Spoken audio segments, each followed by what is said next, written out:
United আরব আমিরাত, কাতার এবং কুয়েতের আকাশে হঠাৎ করেই একযোগে ড্রোন হামলা হয়েছে। কাতারের জাহাজে আঘাত আনা হয়েছে। অন্যদিকে ঠিক এই উত্তেজনার মাঝেই পাকিস্তান হয়ে ডোনাল্ড ট্রাম্পের কাছে পৌঁছে গেছে ইরানের একটি চরম বার্তা। আর ঠিক গতকাল সন্ধ্যে 7টার দিকে ইরানের প্রেসিডেন্ট মাসুদ পেজিশিয়ান এমন এক হুঙ্কার দিয়েছেন যা আমেরিকার হিসেব নিকেশ অনেক অনেক বেশি কঠিন করে দিয়েছে। এখন প্রশ্ন হলো, মায়ামিতে যখন যুদ্ধবিরতির আলোচনা চলছে তখন এই হামলাগুলো কে করাচ্ছে? এই সিজফায়ার কি তাহলে শেষ, নাকি এর পেছনে লুকিয়ে আছে অন্য কোনো বড় শক্তির ফলস ফ্ল্যাগ অপারেশন? স্বাগতম দর্শক বন্ধুরা আপনাদের সবাইকে। দেখুন, বিশ্ব রাজনীতিতে যা চোখে দেখা যায় আসল ঘটনা সবসময় তার অনেক গভীরে থাকে। আমেরিকার মধ্যস্থতায় ভেঙে পড়ার উপক্রম হয়েছে। এই মুহূর্তে গ্লোবাল পাওয়ার পলিটিক্সে সবচেয়ে বড় প্রশ্ন হলো, কে চায় না এই যুদ্ধ থামুক? আজকের এই ভিডিওতে আমরা গতকাল ঘটা প্রত্যেকটি ঘটনা ধরে ধরে বিশ্লেষণ করব এবং বোঝার চেষ্টা করব পর্দার আড়ালে কলকাঠি কে নাড়ছে। তাহলে চলুন মূল আলোচনায় প্রবেশ করা যাক। প্রিয় দর্শক, গতকাল হঠাৎ করেই একাধিক আরব দেশের উপর একযোগে ড্রোন হামলা হয়েছে। ইউএইর প্রতিরক্ষা মন্ত্রণালয় একদম পরিষ্কার ভাষায় নিশ্চিত করেছে যে তারা তাদের আকাশ সীমায় 2টি ড্রোন সফলভাবে ইন্টারসেপ্ট করে ধ্বংস করেছে। ইসরায়েলি সোশ্যাল মিডিয়া হ্যান্ডেলগুলো থেকে এই ড্রোন ধ্বংসের ভিডিও খুব দ্রুত ছড়ানো হচ্ছে এবং তারা দাবি করছে যে এই ড্রোনগুলো ইরানের তরফ থেকে এসেছে এবং ইরান নিজেই এই যুদ্ধবিরতি ভাঙতে চাইছে।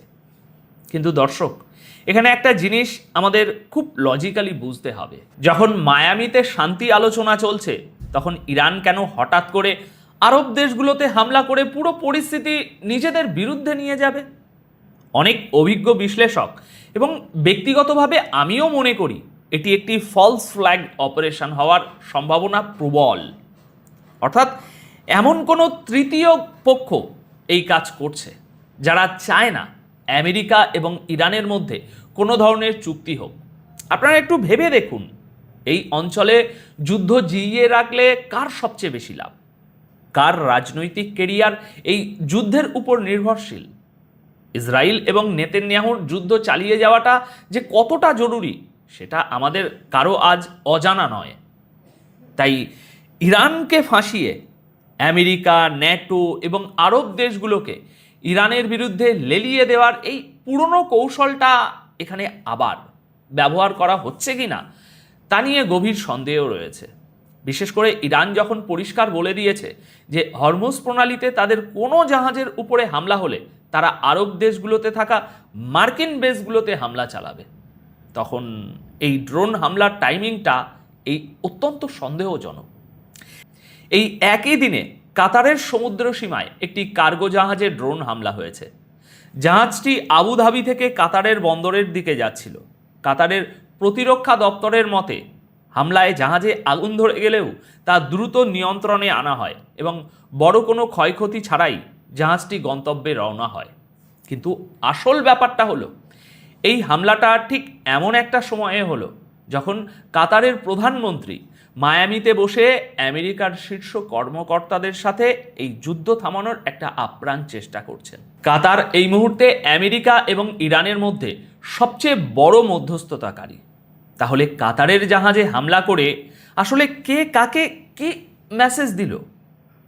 দেখুন, মেসেজটা খুব পরিষ্কার। যেই শক্তি এই হামলা করেছে তারা চায় না কাতারের এই মধ্যস্থতা সফল হোক।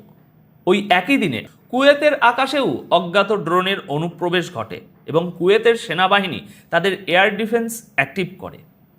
ইউএই, কাতার এবং কুয়েত একসাথে 3টি আরব দেশকে টার্গেট করার মানে হলো এই অঞ্চলে আমেরিকার যে সিকিউরিটি গ্যারেন্টি ছিল তা একেবারে ধুলোয় মিশিয়ে দেওয়া। ডোনাল্ড ট্রাম্পের জন্য এটি একটি বিশাল বড় মাথা ব্যথা, কারণ তিনি একদিকে শান্তি আলোচনার জন্য টিম পাঠিয়েছেন, অন্যদিকে তার আরব মিত্রদের আকাশ অরক্ষিত প্রমাণিত হচ্ছে। এই চরম উত্তেজনার মধ্যেই কাতারের প্রধানমন্ত্রী শেখ মোহাম্মদ বিন আব্দুল রহমান ইরানের পররাষ্ট্রমন্ত্রী আব্বাস আরাকাচির সাথে ফোনে কথা বলেছেন। এই ফোন আলাপে কাতার ইরানকে অত্যন্ত কড়া ভাষায় একটা বার্তা দিয়েছে। কাতার পরিষ্কার বলেছে যে হরমুজ প্রণালীকে কোনোভাবেই যেন প্রেশার টুল হিসাবে ব্যবহার করা না হয়। কাতার ইরানকে সতর্ক করে বলেছে এটা আগুন নিয়ে খেলার শামিল। দেখুন দর্শক, কাতারের এই বার্তার পেছনের জিওপলিটিক্সটা বুঝতে হবে আমাদের।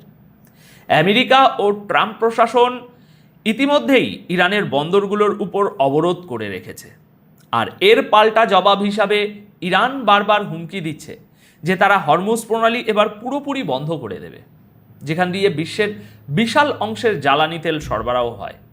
কাতার এই মুহূর্তে উভয় সংকটে আছে।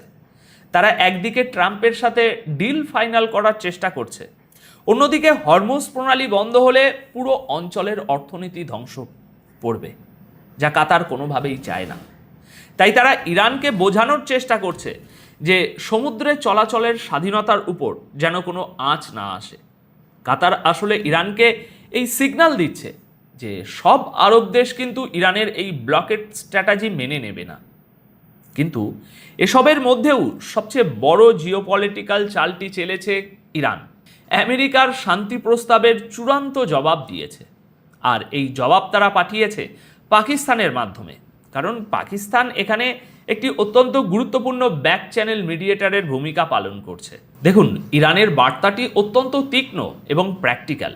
ইরানের নিউজ এজেন্সি ইরনা এবং ইসনা বরাতে জানা গেছে তেহরান ট্রাম্প প্রশাসনকে সাফ জানিয়ে দিয়েছে যে এই মুহূর্তে সমস্ত আলোচনা শুধুমাত্র যুদ্ধ সম্পূর্ণভাবে বন্ধ করা এবং পারস্য উপসাগরে জাহাজের নিরাপত্তার গ্যারেন্টি দেওয়ার মধ্যেই সীমাবদ্ধ থাকতে হবে। আমেরিকার মূল লক্ষ্য ছিল ইরানের নিউক্লিয়ার প্রোগ্রাম নিয়ে নতুন করে চুক্তি করা, কিন্তু ইরান তাদের 14 দফা প্ল্যানের জবাবে বলে দিয়েছে পারমাণবিক ইস্যু নিয়ে পরে কথা হবে, আগে যুদ্ধ থামান। এই শর্তটি ট্রাম্পের জন্য মেনে নেওয়া খুব কঠিন, কারণ আমেরিকা চায় একটা প্যাকেজ ডিল, আর ইরান বলছে আগে আমাদের বেঁচে থাকার এবং নিরাপত্তার গ্যারান্টি দাও। দর্শক, ইউএই এবং কাতারে যখন ড্রোন হামলার নাটক চলছে, ঠিক সেই মুহূর্তেই ইরানের এই পজিটিভ কিন্তু শর্তযুক্ত জবাব প্রমাণ করে যে ইরান ডিপ্লোম্যাটিক টেবিলে বল এখন আমেরিকার কোর্টে ঠেলে দিয়েছে। আর এই পুরো পরিস্থিতিকে একটি ক্লাইম্যাক্সে নিয়ে গেছেন ইরানের প্রেসিডেন্ট মাসুদ পেজিশিয়ান। গতকালকেরই খবর, আনুমানিক 7টার দিকে তিনি এক্সে একটি অত্যন্ত কড়া পোস্ট করেন। এই পোস্টটি ছিল মূলত আমেরিকার জন্য একটি ক্লিয়ার কাট মেসেজ। পেজিশিয়ান পরিষ্কার লিখেছেন যে আমরা শত্রুর সামনে কখনো মাথা নত করব না। তিনি অত্যন্ত সাবলীল ভাষায় বুঝিয়ে দিয়েছেন যে ইরান যদি আলোচনার টেবিলে বসেও তার মানে এই নয় যে তারা স্যারেন্ডার করছে বা ভয় পেয়েছে। আলোচনার মূল লক্ষ্য হলো ইরানি জাতির অধিকার এবং স্বার্থ রক্ষা করা। দর্শক, এই বার্তার গভীরতাটা একটু বুঝুন। একদিকে আইআরজিসির মিসাইলগুলো আমেরিকান বেসগুলোর দিকে তাক করা আছে, অন্যদিকে পাকিস্তান হয়ে আমেরিকার কাছে শান্তি চুক্তির শর্ত পাঠানো হয়েছে, আর তার পরপরই প্রেসিডেন্ট নিজে সোশ্যাল মিডিয়ায় এই হার্ডলাইন স্ট্যান্ড নিচ্ছেন। এর মানে হলো ইরান গুড কপ ব্যাড কপ খেলছে। তারা আমেরিকাকে বোঝাতে চাইছে যে আমরা যুদ্ধ শেষ করতে চাই ঠিকই, কিন্তু তোমরা যদি মনে করো অবরোধ আর ড্রোন হামলার ভয় দেখিয়ে আমাদের দুর্বল করবে, তবে সেটা তোমাদের মহা ভুল ধারণা। এখন এই পুরো ঘটনা প্রবাহ বিশ্লেষণ করলে এটা দিনের আলোর মতো পরিষ্কার যে মধ্যপ্রাচ্যের এই দাবার বোর্ডে কেউ একজন খুব সূক্ষ্মভাবে চাল চালছে যাতে আমেরিকা এবং ইরানের মধ্যে কোনো সরাসরি চুক্তি না হয়। ইউএই, কাতার আর কুয়েতের ড্রোন হামলাগুলো আসলে সেই চুক্তিতে জল ঢেলে দেওয়ারই একটা চেষ্টা। এখন বড় দেখার বিষয় হলো মায়ামিতে বসে থাকা ডোনাল্ড ট্রাম্প এবং তার টিম কি এই ফলস ফ্ল্যাগ বা উস্কানির ফাঁদে পা দেবে, নাকি তারা ইরানের শর্ত মেনে নিয়ে আগে যুদ্ধ থামানোর দিকে এগোবে। প্রেসিডেন্ট পেজিশিয়ানের এই নো স্যারেন্ডার নীতির সামনে ট্রাম্পের ইগো কতটা নমনীয় হয়, সেটাই এখন গ্লোবাল পলিটিক্সের সবচেয়ে বড় সাসপেন্স। দর্শক, আপনাদের কি মনে হয় এই ড্রোন হামলাগুলোর পেছনে আসলে কার হাত রয়েছে? আর ট্রাম্প কি ইরানের এই শর্ত মেনে নিতে বাধ্য হবেন? আপনাদের মূল্যবান মতামত অবশ্যই কমেন্ট বক্সে জানাবেন। দেখা হবে পরবর্তী ভিডিওতে।